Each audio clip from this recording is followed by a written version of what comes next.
So, pnawn da, good afternoon. Like Jessica said, my name is Dan Robotham.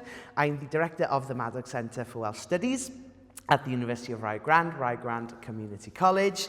I am a native of Wales. I know, surprisingly, from the accent, you'd think I grew up in Rye Grant, Ohio, but I'm afraid not. So I arrived in Ohio in 2018 for the first time. I worked as an intern at the Maddox Centre, and I was here for 2 years. And I completed my master's, and then I was like, I'll go back to Wales. And then about 12 weeks after I got back to Wales, some big thing happened that changed the world. And throughout that, luckily, we got better at keeping connected on Zoom and emailing and everything else like that. And I came back on vacation to Southeast Ohio because I know a lot of people make a 4,000-mile journey for a vacation in Southeast Ohio. And when I came back, we had multiple conversations about the previous director, Jeannie, who was my American mother. She was like, I'm going to retire next year. Would you consider coming back? And it was just this huge bombshell of, oh, do I move back from Wales to Southeast Ohio again? And it was the easiest yes that I had made in a long time. So it is wonderful, wonderful to be back. I'll talk a little bit more about the Maddox Centre later on because it is integral to the history of the region. But primarily we're going to look at the first settlers and the last 206 years of the Welsh settlement of Southeast Ohio. First question, has anyone been to Wales? Oh, great. So you know where it is. That's a big, big help. Anybody Welsh? There we go. A little bit, enough. My last name is Robotham, which isn't very Welsh at all, but my mum's a Jones, just to make up for it all.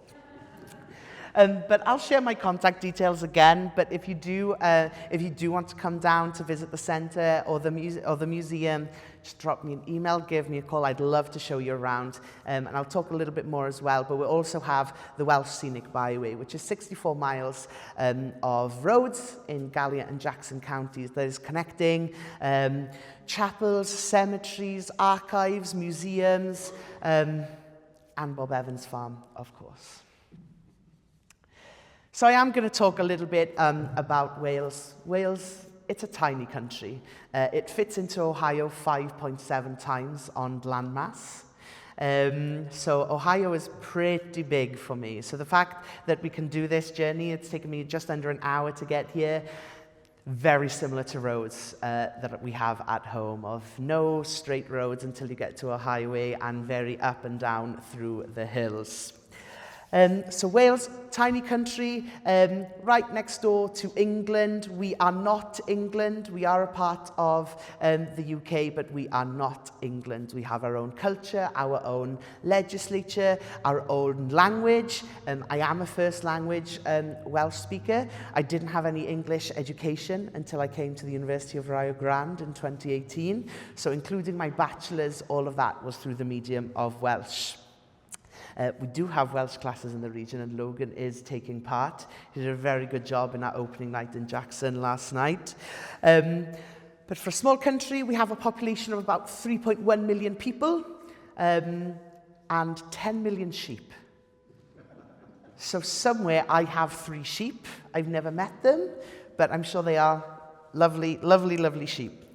But we are very known for our agricultural background, the industrial background, especially in the southeast, coal mining, slate mining, and we're also very good singers, but you're not getting a solo out of me today, I'm afraid.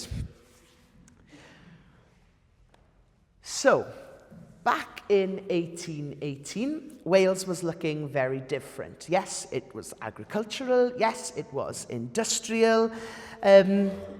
But society was very, very different. It was very much a them and us kind of situation.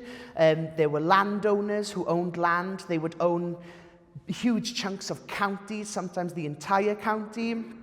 And people didn't live in their own homes. They were renting, they were paying a lot for their rent, which, I mean, everyone's paying a lot for their rent now again. But there were huge issues with farmers who were having to pay to farm their own land. But in the years leading up to 1818, there was a lot of things happening in the world. So bad weather. I mean, Wales is a wet country anyway. We can't go anywhere without a raincoat. But at this time, there had been terrible, terrible summer. It just rained all summer. The year previous, there had been a volcanic eruption over in Europe, so there was an issue then with the air quality. So there were different things that were going on. Farmers couldn't own their land. It was impossible for them to own their land because the people who owned the land, who were in London, were charging them extortionate amounts of rent, and those farmers couldn't make money because there was no good weather, so crops weren't growing. They couldn't grow crops, which meant they couldn't feed livestock. They couldn't sell the livestock because they didn't have any. So it was just this awful circle of it just not being able to be a viable option for them. So in 1818, in this building here, where all good decisions in Wales are made, in a pub, this is the Ship Inn in a village called Pennant. And I'll go back. So, Wales, we've got the west, our industrial area down here of the valleys, Cardiff, the capital. We have the Gower, which is absolutely beautiful, golden beaches, Anglesey up here, and Anglesey we call Mam Cymru, the mother of Wales, because it looks like its head and she's having a dance. But here is Cardigan Bay. So if you can see on this map here, we've got Wales and Ireland, England, and then the rest of Europe. So this area here was the area that the Welsh left from. So at the time, it was called Cardiganshire. So Cardiganshire then became Dyfed, which is now known today as Ceredigion. So they're all named after princes, of course. It's Wales. And that area. So near the coast, but not on the coast. Pennant was inland. It was a part of an area called y Mynydd Bach, the Little Mountain. Now, this is an integral area because I'm going to give you some numbers later on, and it's a very, very small area, and I also have some maps to show you. So, 6 men came together in a pub. It sounds like the beginning of a joke. There's no punchline. They made a huge decision, and that decision was to leave their lives in Wales and to move to Ohio. Now, they were aiming for an area called Paddy's Run in Butler County, just north of Cincinnati. Some other people from Wales had made it there. They were having a great time. Things were working out for them. They mailed back home to say, look, this is the place for you to come. We'll wait for you. Fantastic. So they knew they had somewhere to go. They knew that they could get there because someone else had done it prior to them doing it. So John Jones Tir Bach, John Evans Penlan Las, Evan Evans T Mawr, Lewis Davis Rhywlas, Thomas Evans Pontwallen, and William Williams Pontwallen. These are the names of their farms. And their families. So 36 people got on a boat in the seaside town of Aberaeron. If you haven't been, it's a wonderful seaside town, which has probably the best fish and chips and honey ice cream in Wales. So it's definitely worth a visit, even if it's just for that. So they left. They went from Aberaeron up to Liverpool. Liverpool, a big port city in northern England. This was like 150 years before the Beatles, so there wouldn't have been that much to do there. And they were stuck there. The boat wasn't ready. They couldn't go anywhere. So they had the extra expense, and they were having to just hold. Which was a big decision in itself because they didn't know when the boat was going to be ready. So they made the decision to stay in Liverpool until the boat was ready. Then they got on the boat, they came into Baltimore, and then by foot and covered wagons, they made it to Pittsburgh. In Pittsburgh, they got on the Ohio River. And this is really where the story starts to turn. And On the way over, of the 36 people, sadly, an infant did die on the way over. And when they got here, when they got into Pittsburgh, they bought a flatbed boat, they put all of their belongings, and they got onto the river. And I was just reading this week about those first few days on the Ohio River and how they were really hungry. And so they see this house on the side of the Ohio River, and they pull in to see what they can get. And they were offered corn and watermelon. The Welsh people had never seen a watermelon before. And they wrote that watermelon was unfit to be consumed by any Welshman. So they stuck to corn. Then back on the river, and they made it to Gallipolis. So in 1719, Gallipolis was founded by the French, right? The French 500 were there from 1790. So they're trying to get to the other side. They're trying to get to Cincinnati. So they get off at Gallipolis. The French welcome them in. They're very friendly. They stay overnight. And overnight, a couple of things could have happened. This is where we don't really know. In one book, it is written that, there was a storm. So these flatbed boats go down the river, never to be seen again, but they were eventually found, smashed up to smithereens because of a storm. Okay, that's possible. But my favourite version, or the favourite option of what could have happened, was that the Welsh women were just done with travelling and snuck out in the middle of the night and let the flatbed boats go from their mooring down the river, basically saying, this is it, we are done. And you're not going to argue with a Welsh woman. So they were stranded. They could have gotten back on the river. They could have made it down to Cincinnati, up to Paddy's Run in Butler County, but they made the decision to stay. The French had told them that there was a 40-mile kind of block in North Gallia County that was going for $50.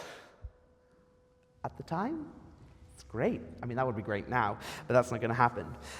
So they made this decision because they couldn't afford the land back at home, but here they could get 40 acres for $50, and that's what they did. So they started clearing land, they started building homes, they started building this community, and not long after they got there, the state of Ohio announced that they were building a road from Gallipolis to Chillicothe, which gave them work.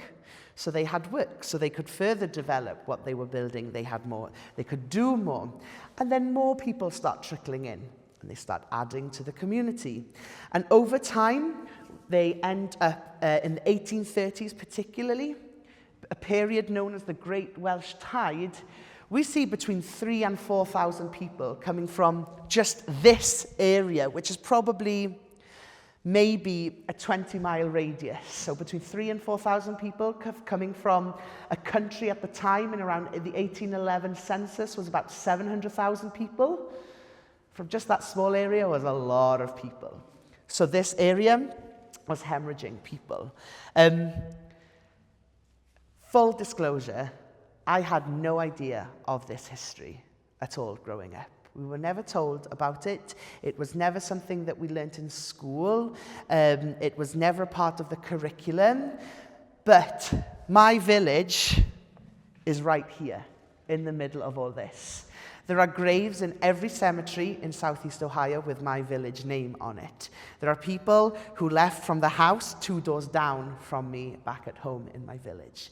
And the story that I always came and I was celebrating, I was just telling Jessica just now that I was celebrating it here as the history of Southeast Ohio, but actually, upon reflection after being home for a while, I kind of went, actually, this is a part of my history too. Like, this is my area. The people who have come over here, who brought their culture, who brought their religion, who brought their knowledge and gave everything up. These were the people that would have known my family members. I haven't gotten far enough back yet to find out if family members did come. And a part of me is hoping that I'm related to absolutely everyone, because that would make That would be the perfect reason why everybody is really, really nice to me. But if not, people are really nice around here. So people left. And people were going to different places at this time. It was a period of huge change in Wales. People were moving to London, very good jobs, industrial, everyone was going to London, very similar to now. Everyone still goes to London or to Cardiff. Or they were going down to Merthyr Tydfil, which is in the Welsh Valleys, probably about 30 miles away from Cardiff, the capital city. At this time, they've got iron, they've got coal going on, so there are jobs. There are jobs after jobs after jobs. Cardiff was really rapidly growing and becoming one of the UK's biggest ports. And then early 20th century, Cardiff was the main coal export in the world. Cardiff, again, is not a big city, with only around 360,000 people living there now. So this was a period of huge time, but people left to go to the US. They didn't just decide to go to the US. They were following the 6 families, the 36 people. They were doing the exact same thing as them, and they were moving to Southeast Ohio. So they had jobs, they had land, they had company, they were doing pretty well for themselves. But one of the huge things, the huge attractions for them to leave Wales was this element of religious freedom. There were a lot of changes going on in the church, but the Calvinistic Methodist movement was a huge driving force to why people left and moved to Southeast Ohio. So, in 1835, with 114 members, Moriah Church was founded, okay? And people would travel from miles and miles. So think about all of these people that were coming, and they were coming because they knew they could go to church in Welsh. They knew there was a community. They knew they could have a home. They knew they had all of this around them. They know they could find work because the Welsh were very meticulous in working out what they could be doing. And we'll talk a little bit more about the industries that they worked on. But this was growing very, very quickly. 3,000 to 4,000 people in a period of 10 years. That's a lot of people at the same time. And they rapidly grew the church scene in Southeast Ohio. So people were coming through the Great Welsh Tide. This meant that more and more churches were being built. And I'll talk a bit more about the Welsh Scenic Byway, and we can have a look at how all of these churches across Southeast Ohio became one big network. So 1835, we've got Moriah. 1838 or 39, we've got Horeb, the other side of Oak Hill, because the minister was starting to see that people didn't want to travel, so they were adding more and more churches. There were more and more pastors coming from Wales, making the journey to Wales just to preach in Southeast Ohio. Important to note, really, that there wasn't just migration going on in Ohio at this time. Pennsylvania, a huge amount of people were coming into Pennsylvania to an area known as the Welsh Tract, Scranton and Wilkes-Barre, those areas. Wisconsin, Pennsylvania, and Ohio, to this day, remain the 3 Welsh estates. I think the population in Ohio, I think there's about 125,000 people of Welsh descent in Ohio. So it was huge. All of this was going on, and they started to connect as we entered the 20th century, and we'll look a little bit more at that. So we've got all of these churches being built. And we've got the Calvinistic Methodists, we've got the Congregationalists, and we've got the Baptists. So I'll move over here. So if Rio Grande is around here, and you've got Gallipoli down here, this is just the circle of the Welsh settlement back in around 1850. So it's only just moving. It's not quite into Jackson yet. But it does move into Jackson very, very quickly. So this is the picture previously. This is Moriah. It no longer meets, but it's still functional. People still hold events there. We have Tynros. Now, Tynros That's on this side of the road. On the other side of the road is the cemetery. And in the cemetery is also the original structure of Tinros from 1841. And these are part of the Gymanfa circuit, which I will talk a little bit on later. And we also have Nebo or Nebo. Anybody noticing anything about Nebo? It's got 2 doors. Why has it got 2 doors? One for the men, one for the women. Which was really interesting because a lot of the chapels in Wales still have these 2 doors. But you can see that Mariah has had work and Tinros because they've still been, until recently, functioning churches. So this was a huge draw to people, knowing that they could go to church in Welsh, in southeast Ohio, that they could get jobs, that they could live, and that they could buy land at like $1.25 an acre. What a bargain. So they then needed work, and a lot started happening in regards to charcoal iron, and in the region, coal, agriculture was still big. So they were still building. A railway came, of course, so that brought with it more work, and it really started to flourish. And we started to move in further to Jackson County. So as you can see, Ohio had the second largest amount after Pennsylvania, and I just noted Pennsylvania as one of the Welsh estates. So people were coming from Pennsylvania over to Ohio to work. People were going from Ohio, people were going up to Wisconsin. So we get people every year coming to our museum, and we go, oh, what's your connection to Oak Hill? And it was like, oh, my great-great-grandfather was born. He was like, so where do you live now? LA. Like, wow.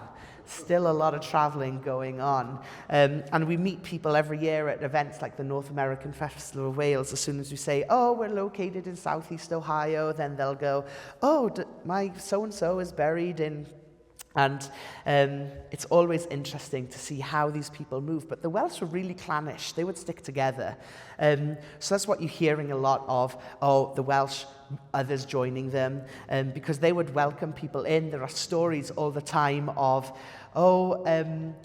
the neighbour brought their cousin from Wales, and the cousin from Wales fell in love with the daughter of so-and-so and so-and-so who came from Wales. So it was very much that these people may have only lived villages apart back in Wales but never met, and then all of a sudden they're getting married in Mariah Church in Oak Hill, Ohio, which I just think is fantastic. There's a lot of stories like that. So notably, probably one of the most famous the furnaces was Jefferson. And this week I saw Jefferson Furnace for the first time because there is still no leaves on the trees around the remains of it, which is on Lake Jackson. Anyone been to Lake Jackson? It's on 93, just outside of Oak Hill, towards Horeb Church, actually. And people had come in from Virginia for the weekend, and I met with them on Monday, and we were touring the area. And it's like, we'd really love to see Jefferson Furnace. I was like, we're not going to see it. There's nothing to see. And then Sam go, so this is where we would, it's out. It's here. It's a fantastic that it's still there. It's partially underwater, but most of the summer it is just covered in leaves. So now is a good time to go and see Jefferson Furnace. But Jefferson Furnace was organised in 1854 by a group of 30 Welshmen. So they started that. They were Welsh. What was important to them? No operations on a Sunday. Nothing was happening on a Sunday there. It produced a fine grade of cold blast iron, and it closed then in 1916. And like I said, you can still see it today. I love this picture. We have this on the wall in the museum down in Oak Hill. And we have all kinds of things from Jefferson Furnace there. Books from the school, books of the names of workers, of teachers from the school. Really, really interesting things that are 150 years old and just so beautiful to read the writing and to see all of the Welsh names. Everyone is a Jones, Hughes, Williams, Evans. And it was just fantastic. So you had Jefferson. Buckeye Furnace is very similar to Jefferson, and you can still visit that, and that is a part of the Ohio History Connection property as well. So that's somewhere that you can go and see and get a better idea.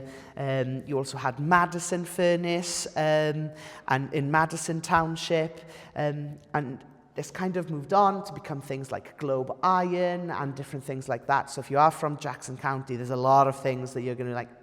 Very Welsh, very, very Welsh. So nothing happening on a Sunday in the region. People would come together for Gymanfa Gannis. So Gymanfa Gannis were these, well, they continue to be. In fact, we're celebrating 150 years of Gymanfa next September. And Gymanfa Gannis are essentially everyone coming together and singing hymns and praising the Lord. That's what was important, and that's what they would do. And these would be weekend-long sessions that people would come from all over to attend the Gymanfas. A little bit more toned down now. We only have one afternoon session on the final Sunday of September, but Wisconsin has a Gymanfa every single month throughout the year, which is really, really interesting. Even here in the state of Ohio, we have 3 Gymanfas at least. So even here in Ohio, even though I'm talking more about the Southeast connection, there was a Welsh community in Radnor, and John Jones Tirbach, he was the leader of the initial 1818. He made it by foot to Radnor, which is in Delaware County, and he came back and he was like, "It is too flat." No, and so he walked the way back and was like, "We'll stay here," and that's what they did. And I can tell you now, it is very reflective of the communities that they were leaving back in Wales with all of the hills, nothing flat. I mean, the only thing flat in Rio Grande is Bob Evans' farm. So it's really reflective of what they were leaving and what they came to and where they settled. And I think that is really, really interesting, and that decision was made. So there's all kinds of migration going on. In 1865 even, at this time, the community was changing rapidly with a focus on industry, more and more people, more and more communities joining the Welsh community, and the Welsh language was being watered down as you went. And to be honest, the Welsh language was still heard and pretty prominent in Southeast Ohio until maybe 1920s, 30s, definitely cleared out by the 1940s. You know, it really depends on what your family unit was like and what their connection was to the Welsh language. And there's stories of people not passing on the language to their children and their grandchildren. And interestingly, in 1865, there was another campaign to find a new settlement beyond Wales, because at that time, there was no way to have schooling in Welsh. It was really difficult for people to have an all-Welsh living experience. It was impossible to live through the medium of Welsh. The influence of the language, of the English language and the English culture was pretty high. So there were missions to find the new spot. And between responses from the Wisconsin Welsh, the Welsh over in Paddy's Run, the Welsh in Southeast Ohio, this Welsh colony ended up being in Argentina, in the Patagonian region.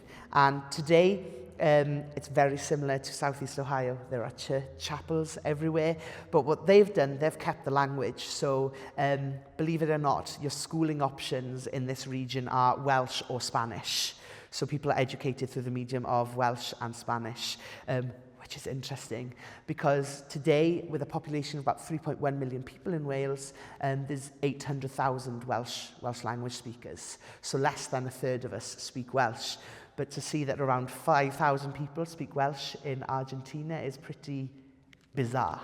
But when you compare the experiences of the 1818 Welsh and the 1865 Welsh, it is really similar.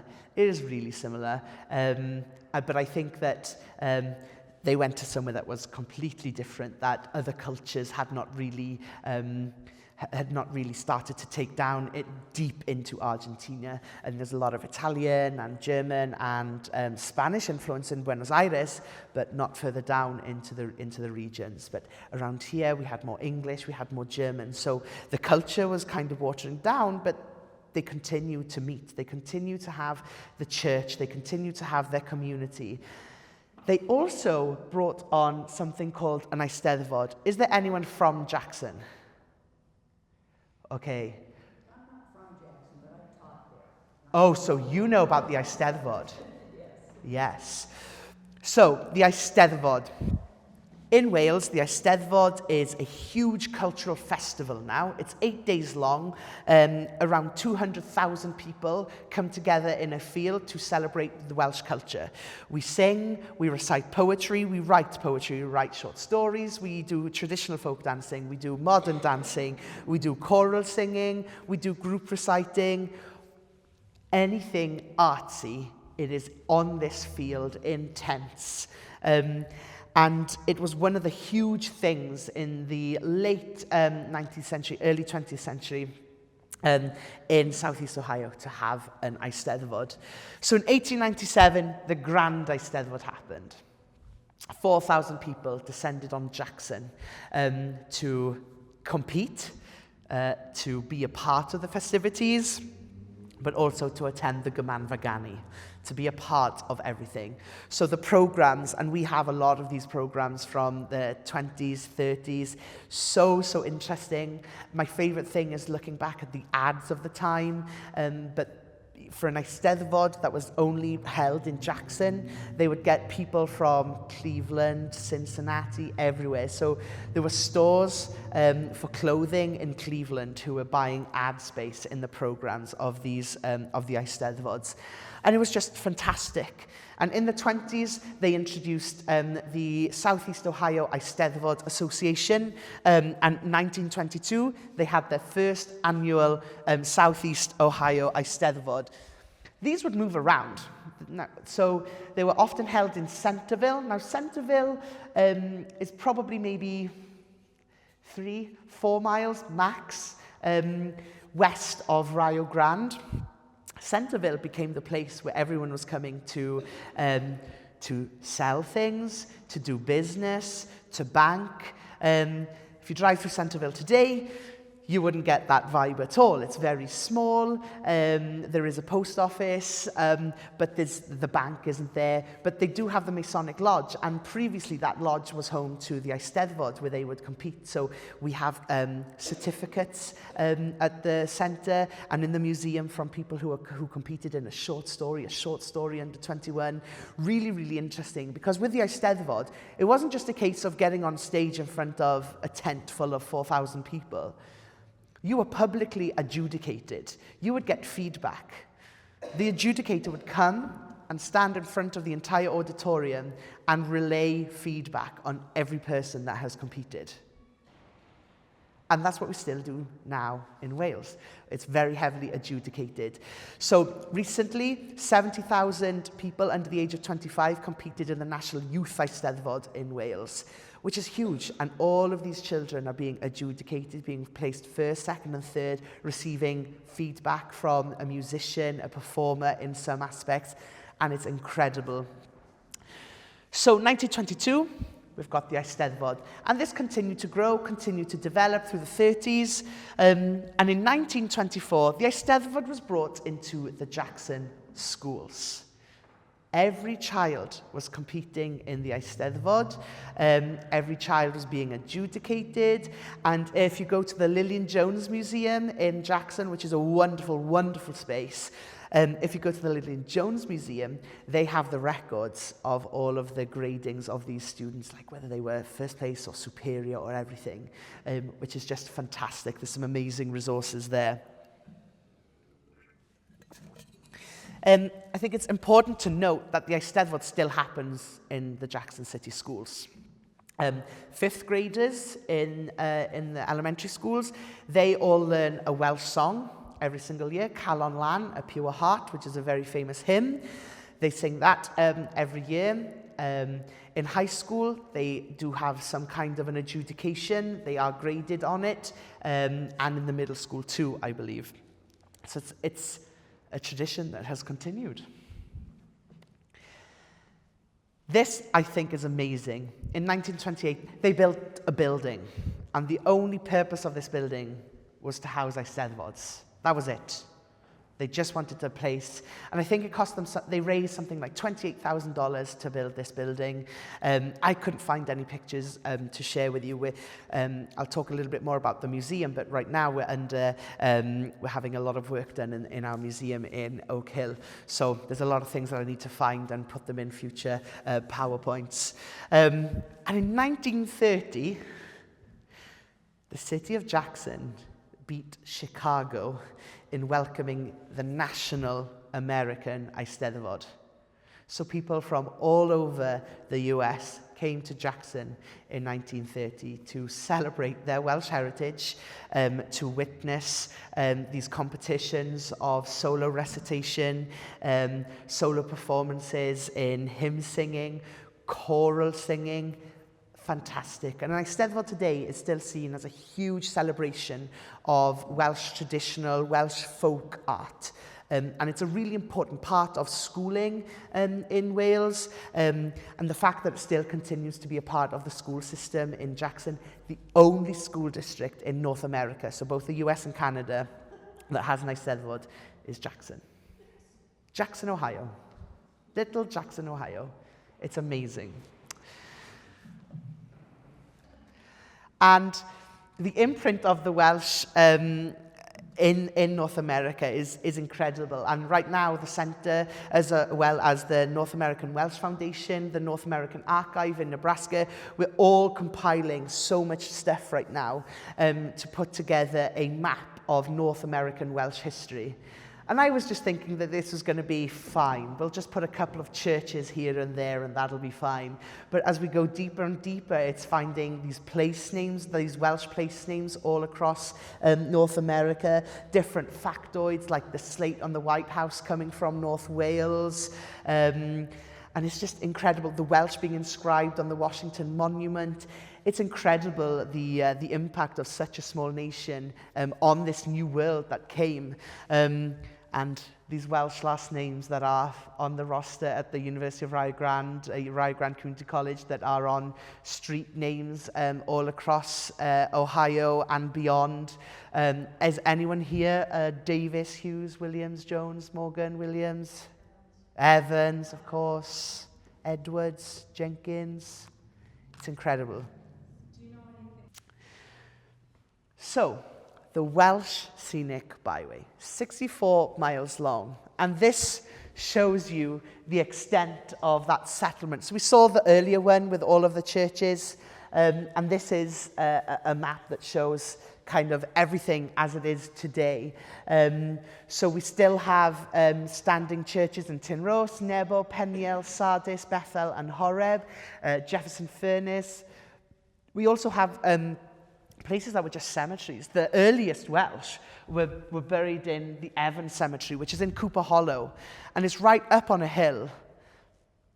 That was dedication, because that's a big hill for them to be getting up, but there's nothing around it. And it's really reflective of that time, because it was only woodland. They were buying land that was $1.25 an acre, but that land wasn't the best land. It had these trees, but that gave them trees to build, and that's how it came. So Evans Cemetery is the latest one to have a historical marker.